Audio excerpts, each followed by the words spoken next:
Hello and welcome to True Audio Files. This week is going to be part one of 2022 Year in Review, where this time around we're going to go over new releases, stuff that came out that was new music for 2022. And as with all of them, and you'll probably hear me say this on every episode if you're watching them back to back, I apologize, but it was really tough to narrow down. I've decided on all of these episodes to do my top 10 for each category, and it was really difficult. I had at least 17 to 20 releases in each category, so trying to narrow them down to 10 was really difficult, but I felt it was necessary just because I just didn't think it needed to be a 30-minute episode about all my favorite releases that came out. I might give them a shout out to a couple of the ones that I really liked, but I didn't quite make the cut. All right, so here we go. And these, and I want to stress, are in no particular order here. So we're going to start off with Scorpions, Rock Believer. This one was a real surprise to me. I really didn't have very big expectations for it when it came out. And when I listened to it, I really enjoyed it. And it's one of the few records that I broke my cardinal rule of spending over $40 for a new release on a record. But it's got a lot of great stuff on it. This is the deluxe edition. That's why I paid the extra money. There were basically two versions that came out. There was a standard edition and the deluxe. The deluxe had a few extra tracks, plus I think an acoustic version of a song that was already on there. Yeah. So there's a total of 16 tracks on this. I want to say the original had something along the lines of like 9 or 10 or something. I can't remember, but anyways, Scorpions, Rock Believer, a very big surprise, because I really haven't liked much of any of the stuff that they've come out with recently. This one probably isn't too much of a surprise for me. This one was another one that I broke my cardinal rule, although I got it actually, I think I got this on sale. The price tag that's on it is a lot higher than what I paid for, because I know there was a sale price tag on here, but it's basically Kendrick Lamar, Mr. Morale, and, oh boy, I can't remember, and the Big Steppers. Really like Kendrick Lamar. He's one of the few hip-hop artists that I like right now. There are very few out there that I still like, and I love hip-hop, especially old school, pre, like, 95-ish. And this one didn't disappoint. I can't say it's my favorite album of Kendrick's, but I really did appreciate this one. It's a great one. This is a 2-record set. Another one from someone who I really haven't enjoyed a lot of his releases over the past, 15-ish years or so, but his last two were pretty decent, and this one was the better of the two newest releases by him. But this is Ozzy Osbourne, Patient Number 9. Very surprising. There's a lot of guest appearances on guitar by Zakk Wylde, Tony Iommi, Eric Clapton, Jeff Beck, Mike McCready is on here as well. This particular version I have not opened because I hate the way they've designed this. You actually have to kind of ruin the cover. I don't know if you can see it, but there's a perforation right here that you have to open to get it open. So I've got other versions of it, but this one was from the Ozzy's website directly, and this was the 2-record set that I believe was clear, and it also came with the comic book too. That was it's pretty interesting. It was done by Todd McFarlane, and anybody that knows comic books will know who he is. Who those of you who don't know, if you've ever heard of the comic book character Spawn, he created that and a few others from his own label. He also did like Kiss action figures and things like that in the past. So he's a very well known and very well established comic book artist and creator. So it's kind of cool to get those two together in one release. Next one up is one that, again, probably similar to some of these other ones, probably similar to the Kendrick Lamar one. Definitely isn't my favorite of hers, but I really do like it. And this is Lizzo Special, and this is the Target exclusive version that had an alternate cover to it. And really cool album. Kind of harkens back to some like old funk, soul, and disco stuff. Really fun album that came out middle of the year, I believe it was, and very cool to get some new music from her. So this one is kind of a two-parter, and two reasons why I really liked it. So this one is Jack White, Fear of the Dawn. I thought it was a really cool album. Came out at the beginning of the year.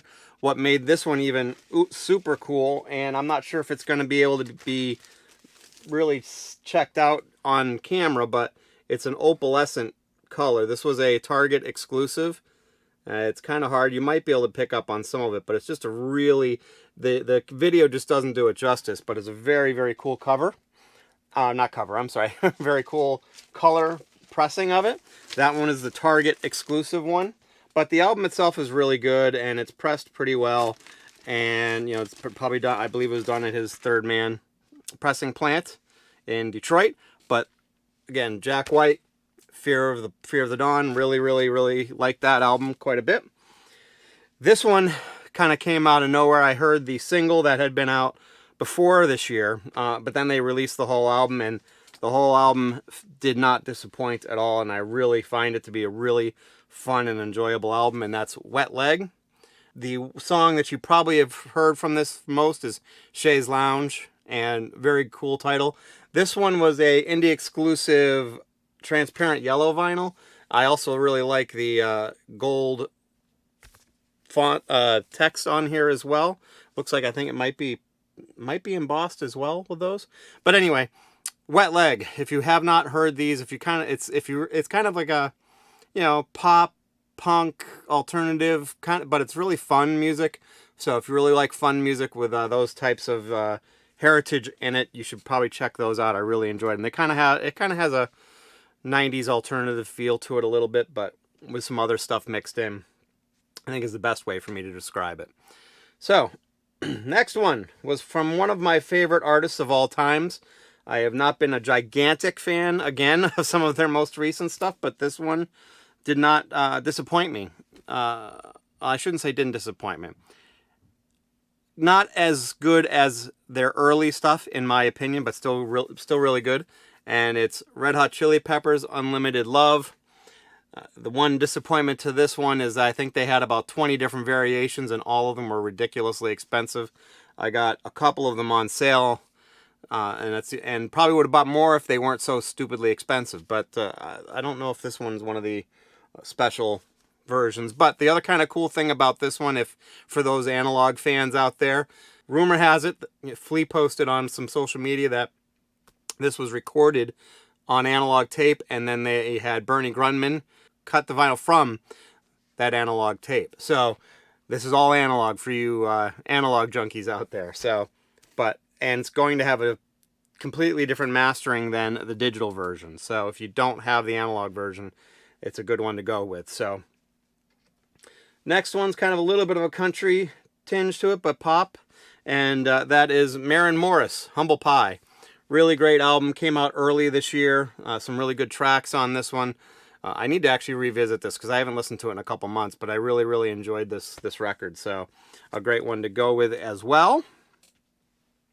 This one came out really early this year, and probably one of my favorite albums from this band, but they've got a lot of good ones, and this one is no exception, and that is Ghost, Impera. And this one is the Newbury Comics exclusive Clear Smoke vinyl.